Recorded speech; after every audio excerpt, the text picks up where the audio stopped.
Hi students, this is Professor Howard. Our semester starts very soon for History 152, so I wanted to show you our D2L page and show you how to navigate it so that you're off to a great start for the semester.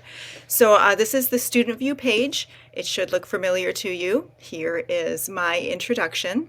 I will be posting announcements regularly, minimum of once a week. This one's titled Start Here, so this does tell you what to do to get going. I will often provide some guidance on assignments here, reminders, so make sure you're checking that. I have internal links here to help you get started for the first week of work.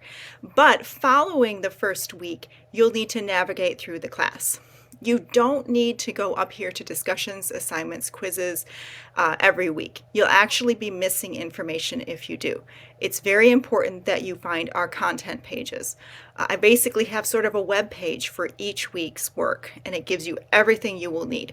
All of the external links, the chapters you need to read in your book, all of the assignments, and all of the Dropboxes all in one place.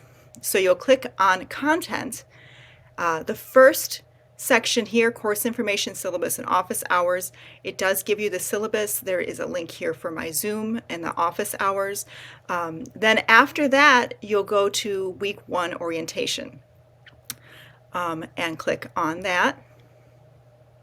So this is what you should be looking at every week, a page that gives you everything you need to get going. So not just navigating through up here through this toolbar. Orientation week is due the same time as week 1.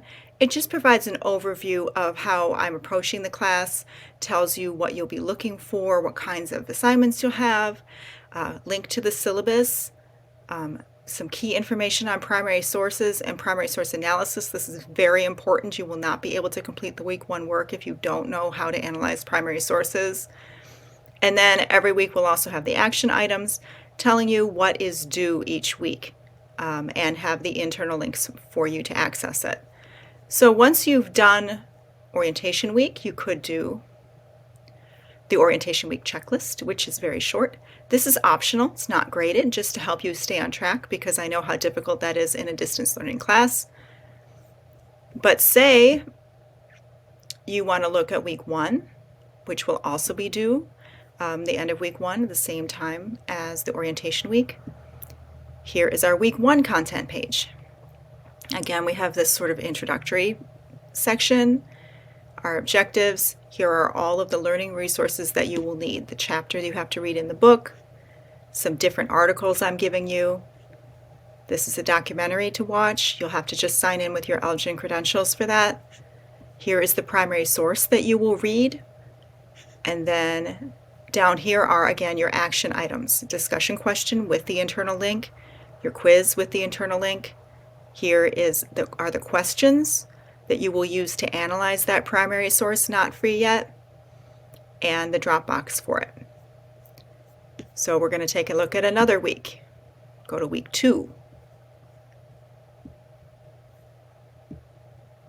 So here is our week 2 content page. Again, everything you need. A local just introduction to the topic, provide some personalized connections to the area of study. Here again, our learning resources with our chapter. Here is an article I'd like you to read, some AV materials for you with closed caption. Here again is our primary source for that week. We'll analyze the primary source every week. Discussion question quiz. Here are the questions to analyze the primary source, and the Dropbox. So I've had students miss a lot of information in the past if they didn't go to those content pages because they would just go to the discussion. Yes, all your discussion questions are here, but you don't have all the other information you need in order to successfully complete the week's work. So the one thing that I would absolutely recommend that you check in on here regularly is grades. This has your grades for your assignments. Really important that you keep track of those. If there's a discrepancy, if you think I missed something, I make mistakes. I would definitely expect you to email me. I will email you back right away if you think there's been a problem. Just make sure that everything that you've submitted has been graded, that it went through, and then read the feedback. I do give feedback. If you're not getting the point of something that I'm trying to teach you, I will let you know, and so you can correct it for the next week. So all of your assignments are here. These are for later on in the semester. I'll explain them as we go. And then here is our extra credit, which does start after midterm. You will have to click on discussions to get to the extra credit when we get to week 7, but again, I'll prompt you with that when the time comes. So for right now, the important thing is remember to check your announcements. They will always be here. Then go to content, and then use the content page and the checklist to stay on track. I check my email every day, so please use my ehoward7575 at student.elgin.edu. It's in the syllabus. That's the email address that I check regularly. I will respond as soon as I can. I do have a day job working as a school librarian, so not at Elgin, so I can't take calls and things during the day, but email me and I will get back to you as soon as I can. I know communication is very, very important. I would say communication and then organization are really, really important when it comes to a distance learning class.